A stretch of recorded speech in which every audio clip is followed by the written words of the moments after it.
Alright, so today I'm going to be here bringing you a Skarner jungle guide. With the new buffs, I thought that I'd just make pretty much a Skarner jungling guide just for anyone who's interested in playing Skarner in the jungle. So for your first two items, you're going to pick cloth armor and 5 health potions. And pretty much the runes that I use for Skarner are pretty much the attack speed reds, the armor yellows, magic resist per level blues, and movement speed quints. I like the movement speed quints, although you can replace it with attack damage, armor pen, or HP if you want. But I just like the movement speed quints just because Skarner, with that extra movement speed, you can pretty much just pull them farther than they actually are with their impale.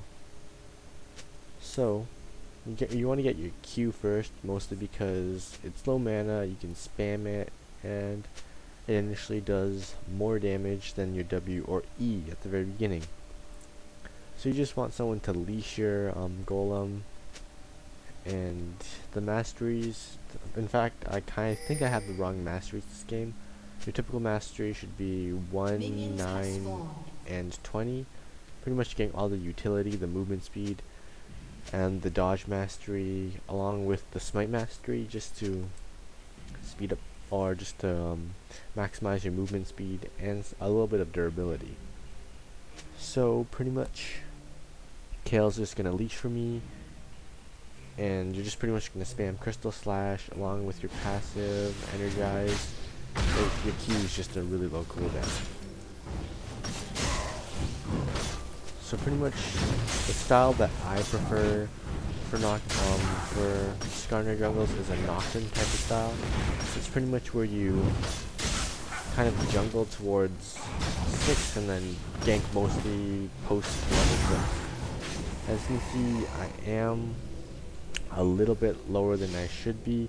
Normally I come out with 3 to 4 bars, but then again I had the wrong rune or mastery page. As you can see, yeah, there's no cooldown reduction or anything, except for blue buff. So anyways, pretty much you're just going to go through every camp using your E as your second spell, mostly because it heals you. So as you can see, I use my E, then I use my Q, and then I heal quite a bit of HP. And pretty much every time you can, use your Q. So you're just going to skip red for now, and you're going to go to Golem, and the build that I like on Skarner is pretty much getting the Madreds, the Philosopher's Stone, Trinity Force, Force of Nature, Sunfire, all that stuff. So here is where you should be careful because you get kind of low here. And I'm kind of indecisive because I chose to kill like both of them at the same time. But now I have just enough gold for my Regrowth pendant. This will just keep me sustained in the jungle a little bit longer, and also by the time you finish up your Philo stone, your blue buff should be pretty much you'll lose your blue buff just because of the duration, and you'll probably have to wait around 1 to 2ish minutes max maybe before the next blue buff. So your Philosopher's Stone keeps you at good enough mana regen that you can still spam Crystal Slash enough times. So I told Ash that I'm gonna go gank middle, or not middle. I'm told Miss Fortune I was gonna gank top.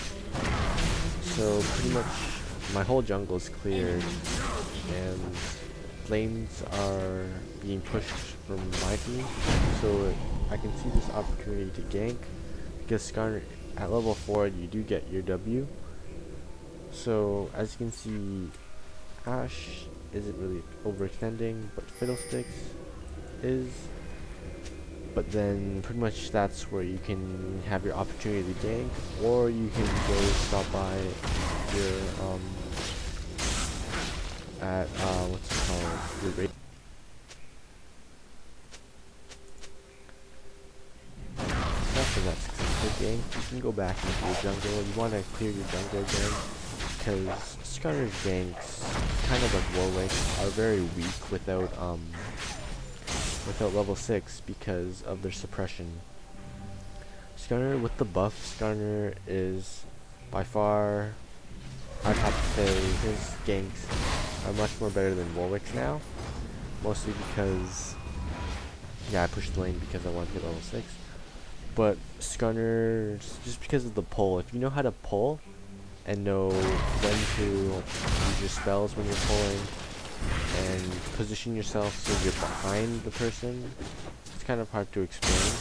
But pretty much when you ult, you're gonna ult and pull them, and then you're gonna last second turn around so that you're facing them, so you act as like a body block in a way. But I'm rambling at this point. So pretty much what you're doing now is kind of just gonna you're gonna hit level 6, and what I like is to get your boots before ganking, mostly because if you try to gank a random lane, let's say top lane, Ashe, you're never gonna catch up to her with no boots, and she's just gonna cut you with her frost shot, and you won't be able to catch up to her ult. So after getting my boots, pretty much I pinged to gank Ashe, and as you can see, Ashe is not even overextending too much. I use my W and I pull them, and pretty much we score that kill. So then, as a jungler, you always want to ward, and pretty much, because I'm pro timer, I know when Rammus is going to be in blue. I go ahead and steal his blue, and I do try to kill him, but yeah, he decides to flash taunt. But I would have dove maybe, but I didn't really feel that risky at the moment. So yeah, knowing that we just ganked Ashe and Rammus can't hold the lane anymore, unfortunately I'm going to push top lane. So pretty much, it's not too much about the Skarner, yeah, I'm pretty pro, I live that, but there's not too much about jungle Skarner, just that after level 6, start focusing on ganking more than jungling, rather than, I get dove, rather than farming. So I get dove, as a pro Skarner I'm going to pull the Rammus, put my shield, use my Q, then Ashe isn't going to commit, and I live. So I guess that kill was a great way to end this guide, and I hope you guys enjoyed my Skarner jungling guide, and like if you like this video, and have a great day.